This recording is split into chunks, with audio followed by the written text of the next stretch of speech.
អ្នកមានន័យថាកូនស្រីរបស់មហាងឆាងម៉ូឈីងយ៉ាតើគ្រូសាម៉ូមិនត្រូវបានជែកវែកញែករួមគ្នាដោយនិកាយធំទាំង4នៅគ្រានោះទេតើគាត់នៅរស់ទេនេះបើយោងតាមសិស្សនៃគ្រូសាម៉ូដែលបានរស់រានមានជីវិតនៅឆ្នាំនោះទើបតែឆ្លងកាត់សាលាធំទាំង4អ្នកនិយាយថាវាពិតជាមើលឃើញខ្លីណាស់ទុករឿងអាស្រូវបែបនេះដល់ក្បាច់គុណគាត់គឺជាក្មេងស្រីរៀបការចុងក្រោយដែលនៅរស់វាប្រែថាគាត់បានបាត់បង់ក្រុមគ្រួសាររបស់គាត់តាំងពីដំបូង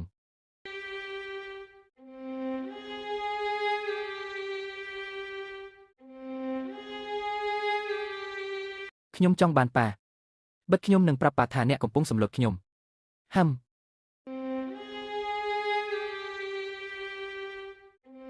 លោកម្ចាស់ប៉ាត្រឡប់មកវិញហើយប៉ាយ៉ាយ៉ាវ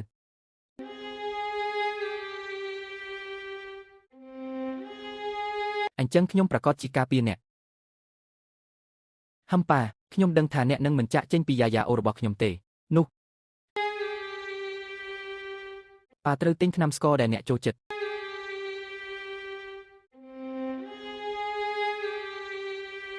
ខ្ញុំដឹងថាថ្នាំបន្សាបណែណាត្រៀមខ្លួនដើម្បីតាមខ្ញុំចូលទៅរកវាយ៉ាយើបងប្រុសខ្ញុំនឹងលេងលាក់ខ្លួននឹងស្វែងរកអ្នកមែនទេខ្ញុំចូលចិត្តលេងលាក់ខ្លួននឹងស្វែងរកបំផុតនាពេលអនាគត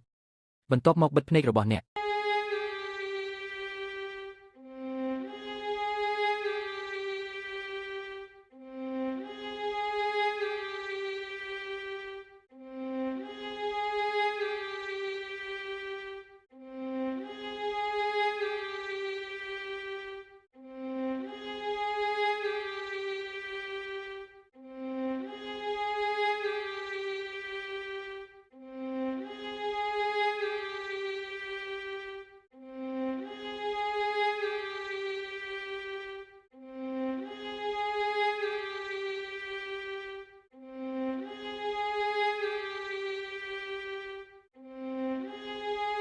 វានៅទីនេះ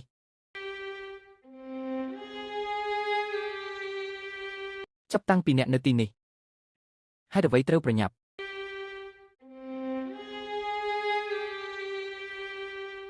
ចៅហ្វាយនីម្នាក់ក្នុងចំណោមចៅហ្វាយនីទាំង4គឺបៃលីងហុងហេតុអ្វីអ្នកមិនខ្វល់ពីរឿងខូចរបស់យុនសុងប៉ុន្តែមួយឈីងយ៉ាត្រូវតែប្រគល់ឲ្យការងារនេះលោកម្ចាស់អ្នកទៅមុនខ្ញុំឈប់គាត់ប្រសិនបើខ្ញុំអនុញ្ញាតឲ្យអ្នករត់គេចខ្លួននៅចំពោះមុខការងារនេះបាត់បង់ខ្ញុំនៅទីនោះ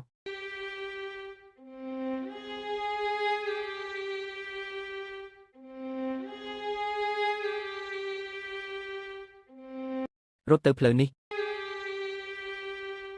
ឈប់មានគេមកចាប់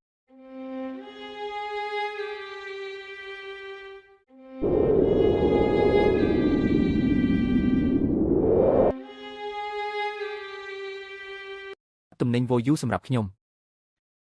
រង្វាន់100 Tails ប្រាក់